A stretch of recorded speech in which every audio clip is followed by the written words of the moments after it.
Hello there, Commonwealth Realm here, and welcome fellow Tarnished. Breath of the Wild has finally met a worthy challenger, and this battle will be legendary, because in this video we'll focus on what future Zelda games can learn from Software's latest masterpiece and first open world game.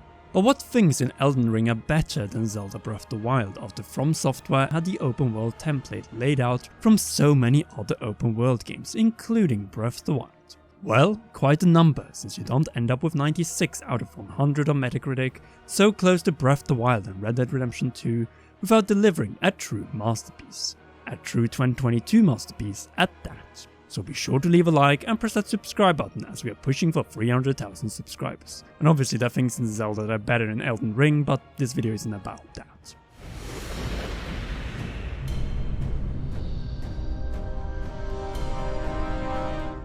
Starting off with an open world that feels alive thanks to variety and incredible locations. Zelda has them too, no doubt, but the variety both outdoor and indoor mark for a far more diverse and richer open world experience. I think the best way to describe this is that Elden Ring feels like a high dark medieval fantasy game, while Zelda in comparison becomes a lesser medieval fantasy. The comparison is fair, as both are post-apocalyptic titles and worlds, the ruined kingdom of Hyrule and the lands between. The latter, an open world that is far more packed than Breath of the Wild, in enemies, secrets, collectibles, and dungeons that are far more organic to the open world than the shrines in Breath of the Wild.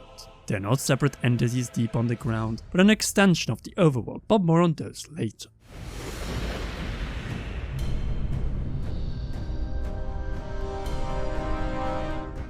As we need to go over the massive variety of basic enemies and the absolutely gigantic open world bosses, main story and dungeon bosses and roaming optional bosses, both in design and combat styles. You have to adapt to each of them accordingly and be prepared. Learn their patterns and weaknesses, including which weapons or spells to use in order to bring them down. Seriously, Zelda can learn a lot just in boss design from Elden Ring, but when it comes to the fight and reward after bringing down a beast or titan. We could go on and on regarding the epicness of the bosses in Elden Ring, including how this game has a better Ganondorf fight than any past Zelda title in Starscourge Radahn. There is no point in even comparing bosses, as Breath of the Wild's main game non-DLC bosses were already underwhelming compared to past Zelda bosses. Nearly every story boss in Breath of the Wild looks almost the same and lacks the variety, scale and flair, and the final boss is, as we have pointed out to death in past videos, a complete joke. You've probably noticed a pattern here already, but Elden Ring truly exposes Breath of the Wild, or even modern 3D Zelda for that matter. But of what? The number of key elements that were unnecessarily removed. Features that define medieval high fantasy RPG titles. And one of them is naturally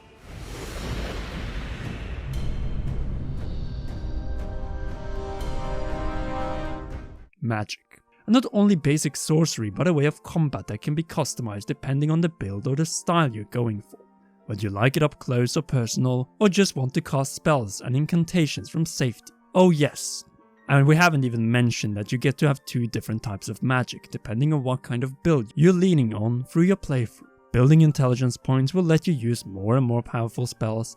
The same goes with incantations by building faith points, and both of them are really different from each other. And the game makes it so easy to use and switch between spells and mid-fight, or even switching from your staff to a shield, and even finish the fight like Gandalf the Grey when he is out of mana, or in this case FP.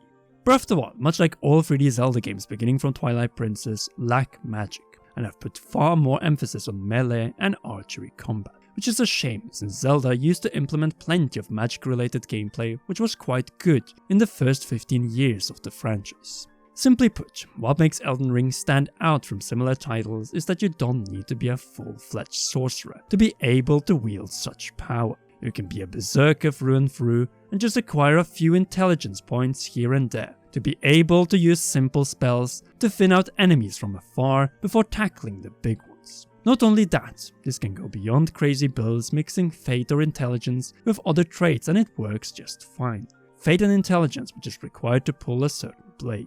And your character build and some of your choices can also impact which ending you get. Yes, in Breath of the Wild you could go to the Divine Beast in any order you saw fit, but when it comes to the final outcome of the game and ending, there was only one with a bonus extra post-credit scene if you collected all memories and pulled the Master Sword. but onto something that Breath of the Wild only has if you don't collect more heart containers or Mipha's Grace / disables this difficulty reducing power.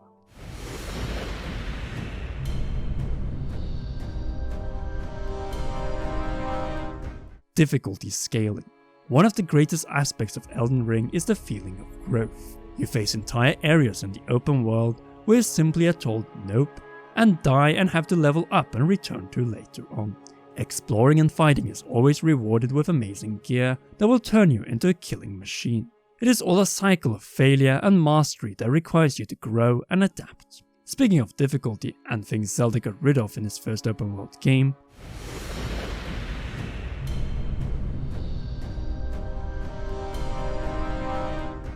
dungeons. Where do we even begin here? For one, let us get this straight out. Elden Ring does Zelda dungeons better than Breath of the Wild, and it does it in nearly every conceivable way. From the way you enter them, to how you progress through them, what kind of final obstacle has to be conquered, and what sort of rewards await you for your trials and tribulations within them. For one, the dungeons are part of the open world. Enter them organically, and they're often well hidden. Locating them feels like a proper discovery, as they are completely optional. So yes, they are similar in nature to the Breath of the Wild Sheikah Shrines, but not really, since they are pure fighting trials and they are far more varied than the identical interior design found in Breath of the Wild. Even so, the open world dungeons are optional, unlike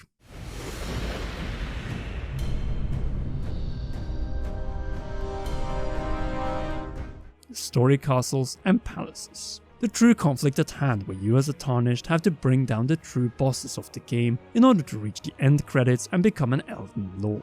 But getting there requires you to traverse the open world, unlock specific sites of grace, and you guessed it, defeat story bosses. And this is where the main quest of Elden Ring excels, as it blends together open world farming, scaling, and exploration, and encourages you to take your time before heading on to the next main story boss. Guided by the guidance of grace if you ever find yourself stuck, and to go back on track with the main quests. And your progress will only unlock more areas for you to explore and get totally wrecked. I mean, get stronger while you try to survive. Overall, this is a blend that emphasizes the importance of both sides of this game, the mandatory quest line with the time spent in the open world.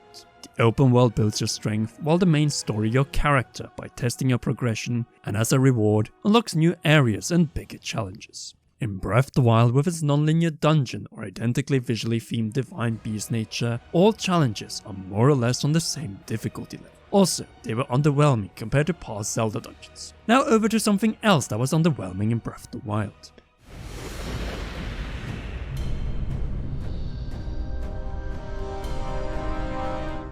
Main character interaction. How do we put this?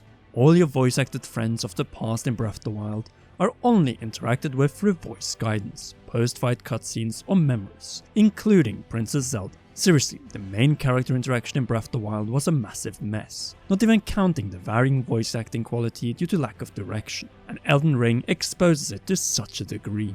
And sometimes, a few characters are enough to stand out, as the maidens of Elden Ring provide such direct emotions that are rare in video games. Yes, Breath of the Wild had very emotional Zelink moments, but all of them were from the Great Calamity 100 years ago and in cutscenes and do not take place in any sort of gameplay scenario.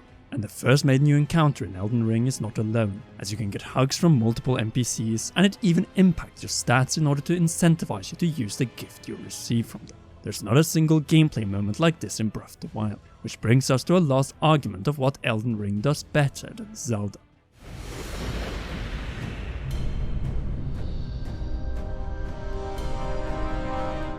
Namely, its story, written by the one and only George R.R. Martin, the author of the Game of Thrones series. Now I mean the good parts of the TV show, since its own narrative is still to be concluded. The story and lore in Elden Ring does share similarities with the ones found in Zelda, but is far deeper and presented in a far better way throughout the game. Most of all, Elden Ring has proper turning points and shocking plot twists, which was to be expected with a story written by George R.R. Martin. Two key storytelling tools that lack completely in Breath of the Wild. Yes, Elden Ring has plenty of hidden or fragmented lore, just like in Zelda, but the best way of pointing out the difference is simply how much richer the story in the lands between is. You feel as an active part of the narrative in Elden Ring, and you alone are shaping it, while you see your other fellow Tarnished hiding and not wanting to have anything to do with it. You rise to action right away, and a lot has happened after the disappearance of Queen Marika. And it is up to you to bring down the 9 demigods. Your goal is simple. Much like in past Zelda games, you have to recollect a shining relic in order to restore hope to the land you find yourself in. Obviously, the Triforce, the shiny 6-fragmented ring, and many other similarities. Details that we might explore in future videos, since this video is not an Elden Ring theory or story recap. Also, the soundtrack in Elden Ring is just like in pretty much every past game versus game battle on this channel, both better in its overall composition and use within the game than Breath of the Wild's. Want one example? No problem.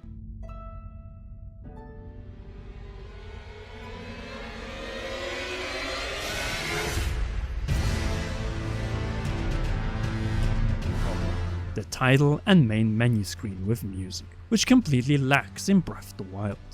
So what is the point of all of this? To highlight how From Software, in collaboration with George R.R. Martin, took much of the greatness of Breath of the Wild and blended it together with the rich worlds of the Souls games. By doing so, they also expose a lot of the shortcomings found in Breath of the Wild, mainly due to the removal of some of the former elements that were integral to the Zelda series, like enemy and boss variety, dungeons, story, and smaller elements like magic that were removed from 3D Zelda games in the 2000s.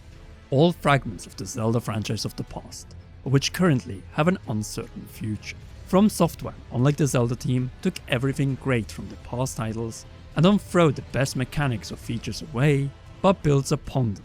Nintendo threw them the Zelda team, however, by providing an open and non-linear organic sandbox masterpiece not only exclusively elevate the franchise, but sadly also at the same time threw away some of the best Zelda staples. Or no pun intended, you kind of remove some of Zelda's soul, souls that have now been claimed by the Masters of Souls. Hopefully, what From Software has demonstrated through Elden Ring, through everything we have talked about and far deeper combat, will be a wake-up call for the Zelda team to bring back some of the best things found within the Zelda franchise before Breath of the Wild. So a solid dose of self-reflection here will no doubt result in even better Zelda games in the future. It might already take place with Breath of the Wild's sequel, the 20th Zelda game, but it might also have to wait until the next game after that one in the late 2020s. But they better pick it up again, since what Elden Ring has demonstrated is if Zelda will throw away their crown jewels, then From Software will pick them up and take full advantage of Zelda's self-caused absence of the past in their new games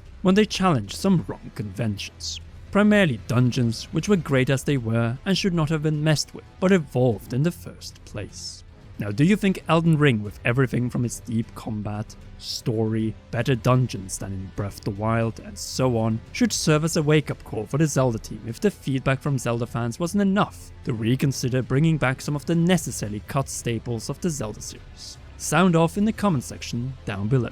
And if you haven't already, be sure to leave a like on this video and subscribe to our channel Commonwealth Realm for more Elden Ring and Zelda videos.